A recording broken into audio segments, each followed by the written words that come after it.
Recorded Books presents Such a Winter's Day by Carlene Thompson, narrated by Libby Mcknight. Prologue. 9.5 years ago. Juliet, your brother should have been home over an hour ago. Dinner is almost ready. 15-year-old Juliet Reed looked up from the Kindle she was reading at the kitchen table. He's probably at play rehearsal. He's usually not this late, her mother, Sarah, said. Have you called him? Twice. Went to voicemail both times. I'm sure he forgot to turn on his phone again after rehearsal. Most likely he's on his way home. Will you go and hurry him along? Juliet sighed. If she came home over an hour late, she'd be in trouble. Because it was Finn, her mother merely looked annoyed. Can't Alec do it? I sent Alec to the grocery store for brown sugar, and it's taking him forever. I don't know what can be keeping him. 19-year-old Alec Wainwright had lived with the Reeds since he was 16. His family had been killed in a car wreck, and he had no other living relatives. Now, he attended Ohio State University and had come back for Christmas break.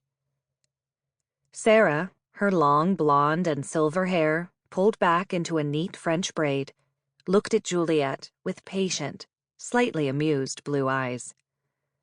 Please, honey. Surely you can tear yourself away from your reading for 20 minutes. You know Finn. He has no sense of time. He has a watch, Juliet groused. It's snowing. It's just beginning.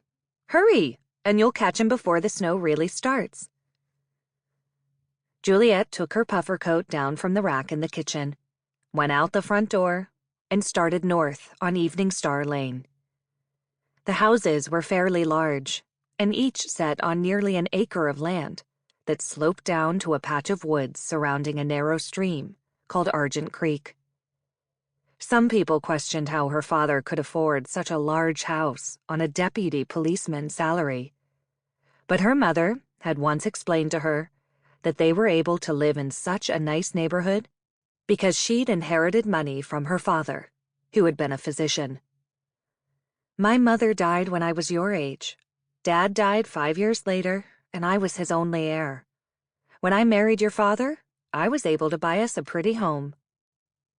Juliet loved the spacious neighborhood, and most of the neighbors, except for the Booth family, who lived 6 houses away from the Reeds.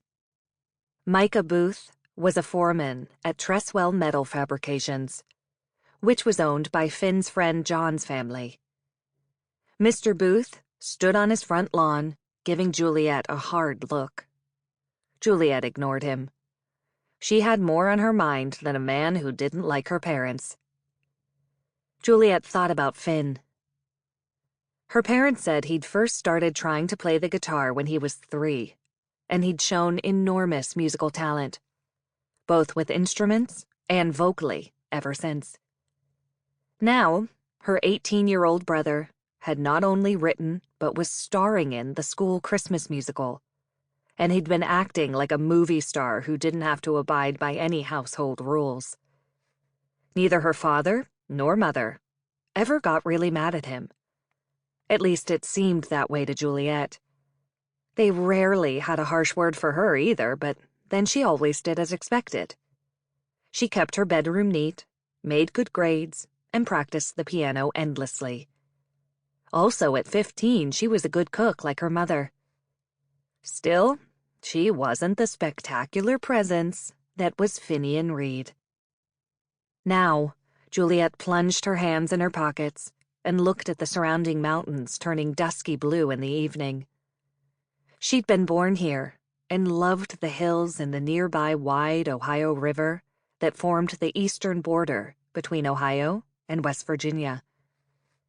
She thought the land was beautiful, and she couldn't imagine living anywhere other than the city of Parrish, Ohio.